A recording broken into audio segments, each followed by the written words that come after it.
A Turkish pilot launch prepares to meet a tanker at the mouth of the Bosphorus, the busiest and most dangerous shipping channel in the world. Today, pilot Captain Giresunlu is to take yet another ship on her way from the Mediterranean to the Black Sea. These vessels are often more than 100,000 tons. They're always difficult to maneuver and take more than a mile to stop. At the channel's most congested point, they have to pass through the city of Istanbul. An accident here could have disastrous results, and Turks know it.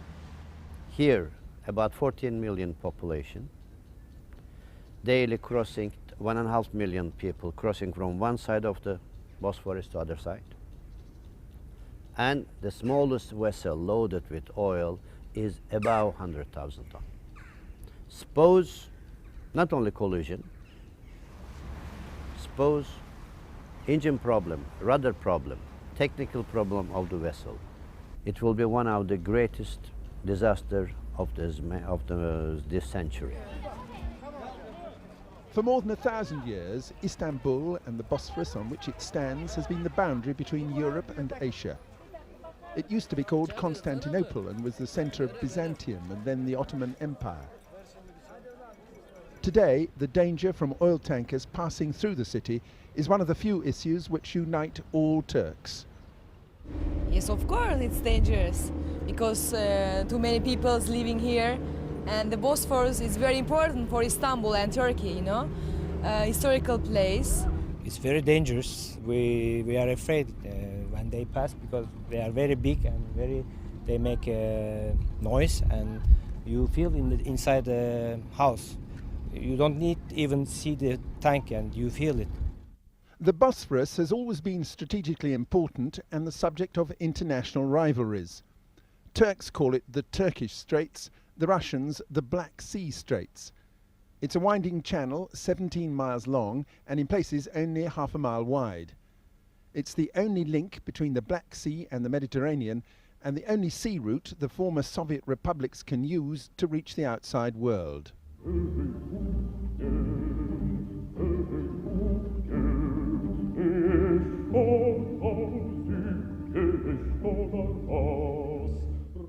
Captain Vitaly Kuchin is getting ready to enter the Bosphorus aboard his 88,000-ton Russian tanker, the Academic Pustovoit.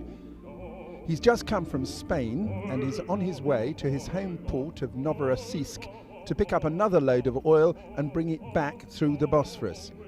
It's a passage he's made many times before.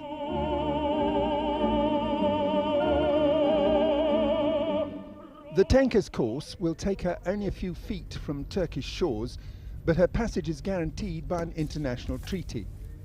The Montreux Convention of 1936 allows merchant vessels complete freedom of transit and navigation by day and night under any flag with any kind of cargo and no formalities. But those who framed the treaty couldn't have guessed how much the traffic would change in 61 years. When the Montreux Convention was signed before the Second World War, supertankers hadn't been thought of. Now, the Bosphorus handles 3 times as much shipping as the Suez Canal. Every year, 50,000 ships pass through this channel, which at times is only a few hundred meters wide. And as the traffic has been increasing, so have the risks.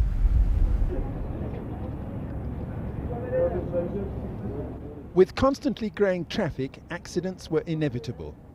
The worst came in 1994 when a Cypriot-registered tanker, the Nasir, collided with a Cypriot freighter, the Shipbroker, at the northern end of the Bosphorus.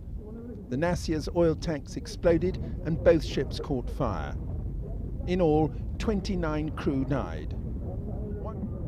One ship crashed into the shore in a built-up area. There was widespread pollution, and the city of Istanbul itself was only saved because of the direction of the wind. After the Nasir fire, the Turkish government drew up traffic regulations. But because of the Montreux Treaty, it couldn't force ships to take pilots. Many Turks are now convinced that because there are so many Russian oil tankers passing through the Bosphorus, the treaty is irrelevant.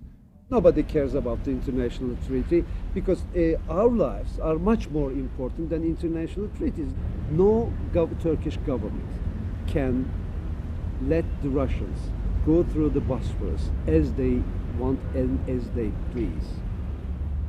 But they have that right in international law. Yeah, and we are going to stop them. The captain of the Russian tanker, the academic Pustovoit, who'd agreed to have a pilot, invited Newsnight aboard. That's a relief. Both the pilot and captain have been through the Bosphorus before in tankers and are well used to discussing technicalities in a common language. Sometimes you must approach a little bit more starboard. Sometimes you must make the fire a little bit more to the port side. About the turning being can be safe. It's changing depending on the current condition. Starboard 15. Право 15. This is the narrowest point on the Bosphorus. The pilot has to be alert to the unpredictable currents and the limited manoeuvring space. This area in Cape of Kandilli area are dangerous place for the strait. It is appearing some problem about the maneuvering, and then they are proceeding to the shore. So they are aground or crashing some house, and that house especially are very historic house. You cannot calculate their value. In the next 5 years, tanker traffic in the Bosphorus is expected to go up, according to some estimates by as much as 10 times. The new oil fields in the Caspian are the source of this anticipated traffic. Recent finds around Baku in Azerbaijan have made the place a new Klondike. But the question of how the oil can be brought to Western markets has still not been settled. The Russians would like to take it through an existing pipeline to Novorossiysk on the Black Sea and then ship it through Istanbul and the Bosphorus. Turkey is insisting that the oil should be shipped through a pipeline across its own territory. This mother and daughter, who live along the Asian shores of the Bosphorus, know from experience what the risks are. There had been 2 accidents and something worse can be happening. They must put guides there. They don't take guides. They don't want to pay the guides. They are so stingy. It's unimaginable. But the Russians don't want to have any control. They want to have international free passage. Yes, but free passage. What if we face all this danger? What if the whole city is burnt? What will the Russians do to us? Will they help us? Nothing. Some politicians in Moscow have been talking about pushing their ships through the Bosphorus regardless. For the Russians, with their Black Sea fleet, the treaty which guarantees free passage can't be overruled by the Turks. They are choosing only one way. They're choosing the way of bringing new limits and closing the straits. And this is unfair, and this is completely unacceptable for Russia.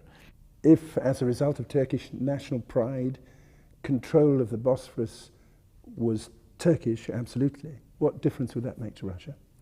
Well, it will make a lot of difference to Russia, and I think that my government does not give a slightest chance for that.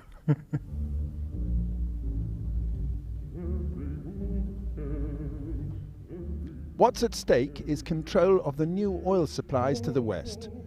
Turks are using an environmental case, perhaps to forward other interests. And as the debate continues, Captain Vitaly Kuchin leaves the Bosphorus on his way to pick up another 80,000 tons of oil from the Caspian pipeline.